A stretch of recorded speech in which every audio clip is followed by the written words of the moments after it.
interviewed with Ronald Phillips. She didn't even know that was older. Welcome back into the High School Fan Zone. It's Wednesday night. It is 6:30-ish. That means friendship is up for the Tiger Fan Zone. As I've mentioned a few times, the Tigers are at home for the first time this year. They play Wichita Falls Legacy on Double T 97.3 FM. Tigers are in rare air for them, not the rare air they wanted. They're 0-2 for the first time in a long time, but I'll say the same thing I just said to Rod Jay Northcutt. It's 0-2, but it's not an ugly 0-2. There's no such thing as a pretty 0-2. But you guys made we talked earlier this week, you made a lot of progress, did some good things, still left some stuff out there to get better with Noah Lopez and Hudson Page. Hudson? Sure. I want to make sure. My brain's... I'm on antibiotics this week for stuff up in my head, so I have to make sure I'm talking to the right people.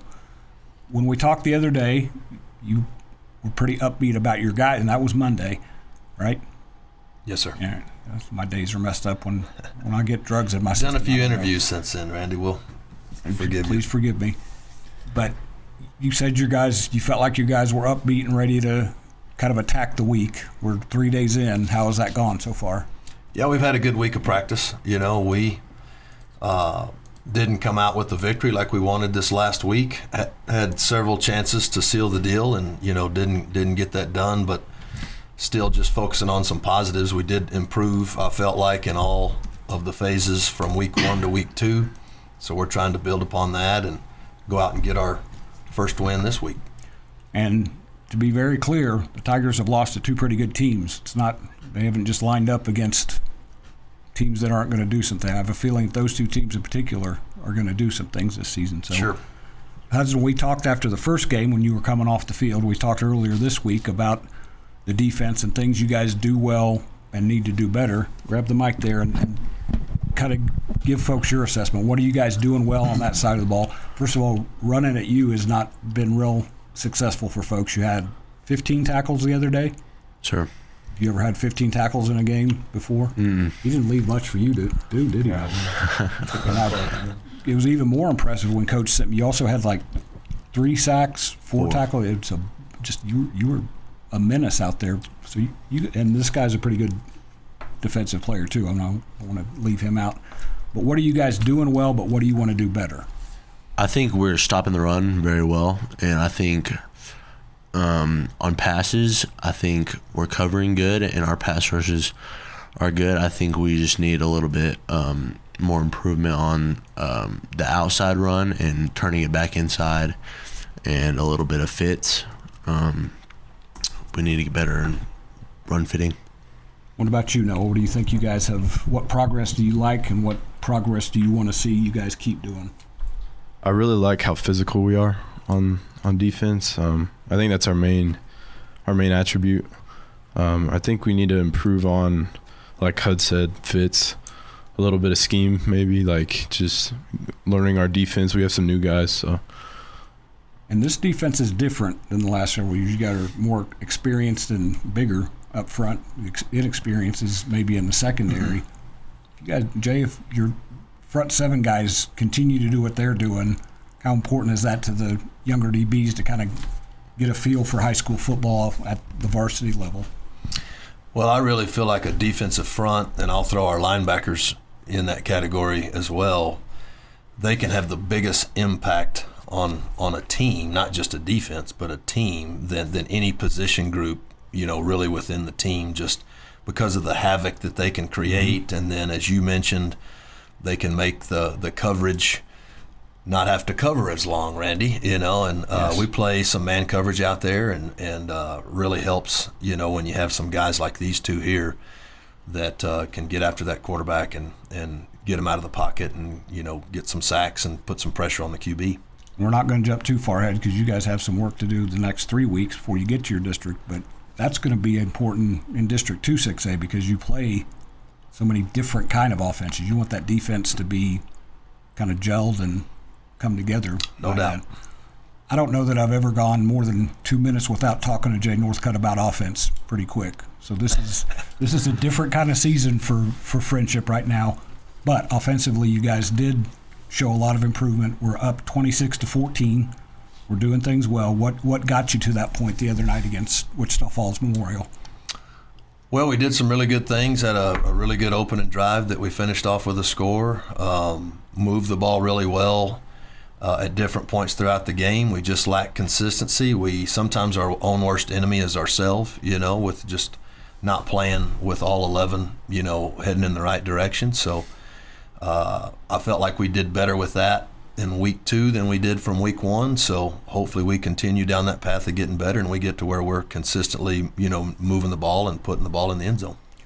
It's going to sound a little bit strange and probably was more of a question for you last year, Hudson. How much time did you spend going head-to-head with Grayson, your brother, Page, when in practice? Not as much as I probably wanted to, just because he's in the middle and I was on the edge. But whenever I did come inside, it was good competition and it was very beneficial for both of us. You could have volunteered to play some nose, I guess, huh? I'll do it right now. And the reason I ask is because the offense continuing to get better and guys learning is kind of on you guys in practice. You kind of take that as part of your responsibility to make sure that offensive line keeps growing and keeps getting better? No, yeah, for sure. We definitely try to test each other and make each other better. You don't go head-to-head as much with the line, but you're seeing – Coach and I have talked about this. Braden Dunkerson used to play for Lubbock High. Coach was just in here. He's a different kind of running back than you guys have had the last couple of years. There been any collisions with him so far? Yeah. That'd be kind of entertaining to watch because he's a big dude. Yeah, he's a heavy runner. He loves to get after it. I'm not going to ask who won because you guys are teammates. I didn't ask who won between the pages there. I don't want to cause any family trouble here. So I hear some music here. We're coming up on a break, so I'm going to mention that we're doing something new on the High School Fan Zone this year where we name a girls and a boys player of the week. We named the girls player last night as Mallory Holdman from Coronado, volleyball player who was very big for the Lady Mustangs in 2 wins, including beating Lubbock Cooper for the first time since 2018. She had 39 assists, 17 digs, and 6 aces in 2 matches. The boys' players of the week is the Liberty offensive line that was pretty key in them. They put up friendship-like numbers. They had 518 total yards, and those guys are Paxton Lair, Dylan Thomas, Hudson Hefner, Manny Garcia, and Barrett Shigerik. We're going to come back in the Tiger Fan Zone and talk more about friendship against Wichita Falls Legacy this week. We'll be back on 100.7 The Score. Bringing you the latest news from Friendship Athletics. This is the Tiger Fan Zone podcast from 100.7 The Score. Welcome back into the Tiger Fan Zone on 100.7 The Score. I'm going to come back later and run through the Friday night or the schedule of games. I will throw out again. Thursday night, Lubbock High and Snyder at Lowry Field at 7 p.m. Down the radio dial a little bit with Rob Burrow on the call. It's the HubCityPreps.com game of the week. And I'll mention Friendship's game for sure. They play at home for the first time. I'm going to ask these guys about just being home finally after a couple weeks. At 7 p.m. at Tiger Stadium on Double T 97.3 FM with Keith Patrick, Paul Tubbs, David Collier, and who's your stat guy? My guy Braden. The golfer. Yes. Braden Tomlinson. He'll be there. He'll be keeping up with the numbers, and hopefully he's got a lot of numbers to keep up with. Let's hope so. Wichita Falls. We're going to switch to Wichita Falls Legacy because you guys, I'm sure, have turned the page pretty quick. This is a little bit different Legacy team than you guys beat last year. You beat them pretty good, first-year program. They've already won a game. They beat Coronado. Didn't fare so well last week against Tascosa. But, Hudson, when you look at them on video now, what do you see about them that looks different than the team you played last year? I see a little bit bigger of an O-line. Yep. I think I see a different quarterback because I think he's a sophomore. He is. He's got a pretty familiar name to folks out here. And I think their running back's a little jump cutter. He's fast. So, a little bit different. What about you? When you were on the field a bunch against them last year. Yes, sir. I don't even want to mention the score. They didn't score any points. We'll just leave it that way. So. Yes, sir. Their quarterback this year looks like a competitor. He loves to advance downs and make plays happen. There's a reason he looks good and that he's a competitor. I asked between the breaks if you guys knew David Thomas. Are you familiar with Cody Hodges? He's a guy that played quarterback at Hereford. And I told Coach this the other day. Probably two of the top 10 games I've ever seen are Hereford against Friendship. Back before you guys were even a glimmer in your folks' eyes. His dad is Slade Hodges that played at Hereford, played at Texas Tech. Cody played at Texas Tech.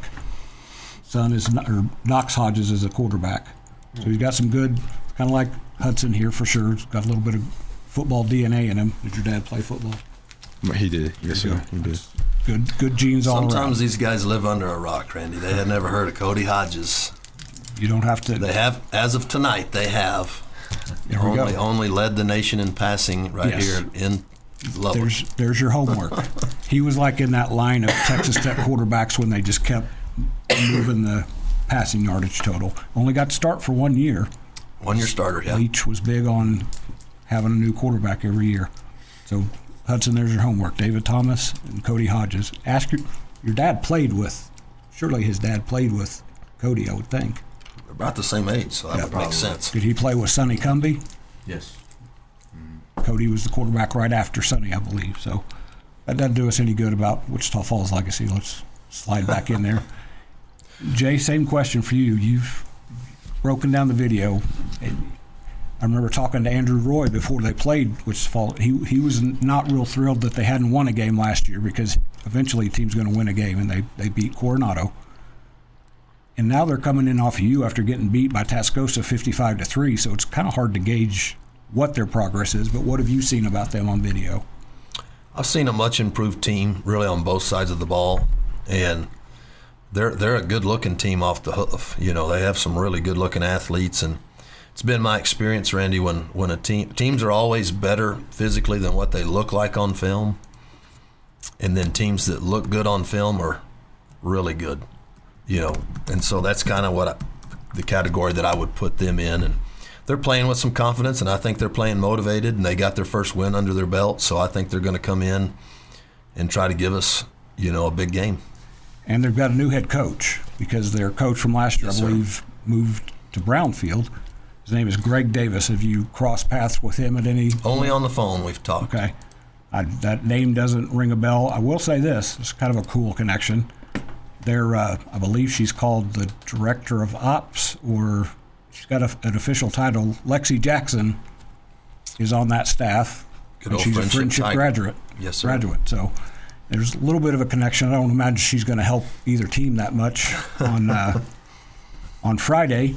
We're coming up on the break again, but I want to mention again the Friendship Tigers are at home Friday, 7 p.m. at Tiger Stadium. Almost did that again. Double T 97.3 FM.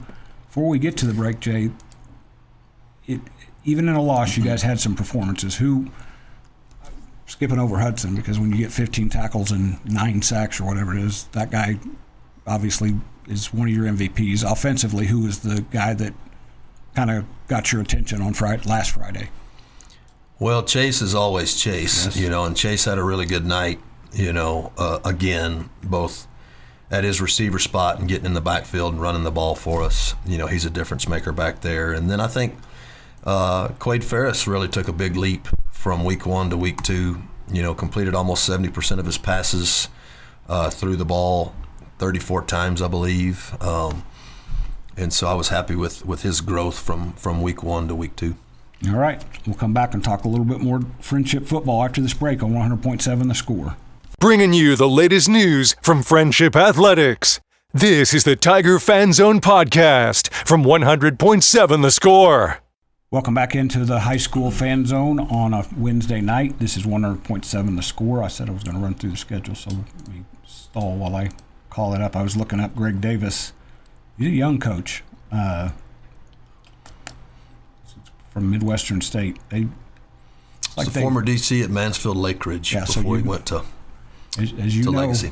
When coaches come from the Metroplex, they've got a little bit of seasoning. There's a reason you're as good as you are. So, yeah, sometimes I would credit that to West Texas, though. You've got West Texas. You've got West Texas and Metroplex in your background. Well, thank you anyway. I'm going to try to just wing it and go through this without having to call it up. Thursday night, I mentioned Lubbock High and Snyder at Lowry Field. Friday night, Tigers are at home against Wichita Falls Legacy. Coronado's on the road at Abilene Wiley. That'll be on 96.9 The Bull. Lubbock Cooper's at home against Tascosa on 100.7 The Score. Monterey is at El Paso Franklin. I'm so glad that not many teams here have to go to El Paso until the playoffs. I don't. Jason Sims has never been to El Paso. He said he's looking forward to kind of the experience because they could go down there for the playoffs. So that will be on 93.7 The Eagle. Liberty is at home against Monahans. That's on 93.1 Yes FM. Estacado's the home game at Lowry Field on Friday, 7 p.m. against number 2 ranked West Plains out of Canyon. Trinity Christian is at home against Denver City at Warwick Memorial Stadium. Lubbock Christian is at home against Stanford at Mass Rider Capitol Field. And the 2 6-man teams, Christ the King plays at Midland TLCA and Kingdom Prep plays at Wichita Christian.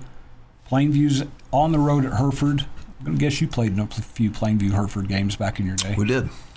And Levelland is at home against Idalou. If I missed anybody, that's because I'm old and my memory's not as good as it used to be, but I think I got everybody there.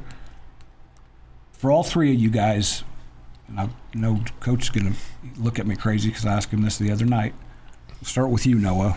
What does getting better look like Friday night for you guys? It just, to me personally, it means going to practice every day and working your craft intentionally, trying to get better at certain things. We can't just half do practice and go to the game Friday night and expect a good result. Which is a good segue, Hudson, because when Coach and I talk, this goes back to when you guys were winning, going 10-2 last year. He always talks about you guys being very good at coming back Monday and turning the page. That's probably more important to do when you've lost a game or two. How well did you guys do that this week? I think our Monday practice was good. I think we could have stepped it up and been like more involved in practice and try harder and practice hard. But I think it was good enough. You guys aren't supposed to know what a hangover is, but sometimes there's a sports hangover. And I admire you for saying you could have been better. But, Jay, last one for you, did they do that on Tuesday? Did they kind of ratchet it up on Tuesday? I think we've had a good week of practice, and I'm glad that, Noah talked about what our standards are in practice, because that's a big thing that we put a lot of emphasis on, is just the standard that we want to meet or excel above, every day that we step on the field. And as long as we worry about what we do daily, we feel like the outcome is going to take care of itself for us. That's where we need to put our focus. I think, going into this game, what does that look like? I think, there's really 3 things that we hang our hat on out there, and that's being committed. We've always been able to check that box. I think that's one of our biggest strengths at Friendship, is just we got a group of guys that are committed to the program and that are passionate about what we're doing out there. And then being physical, because football's a physical sport, and we're checking that box. I think we have a physical team. Noah talked about that earlier in the broadcast here. And then the last one in the category that I feel like we've got to improve upon, especially on offense, is the discipline piece. We've got to go in and play a discipline scheme and execute and do the little things that end up being the big things. And I think if we do that, then we're going to be okay and we're going to find a win. Josh Page probably knows this answer. What's Mike Leach's famous quote that he had about, you don't just win the game on Saturday, you win it every day of the week leading up? And it sounds like your guys have kind of embraced that idea that you got to make sure you take care of the work before you get out there. You hope they're listening. I think they are. I get a sense they are, because I'm also going to bet that there's a lot of guys in those blue jerseys who aren't real comfortable, happy about being 0-2 right now. So absolutely not. That's a valuable tool to have. Tigers are at home Friday against Wichita Falls Legacy, 7 p.m., Double T 97.3 FM. That wraps us up on this segment. We'll be back after the break in the Pirate Fan Zone on 100.7 The Score.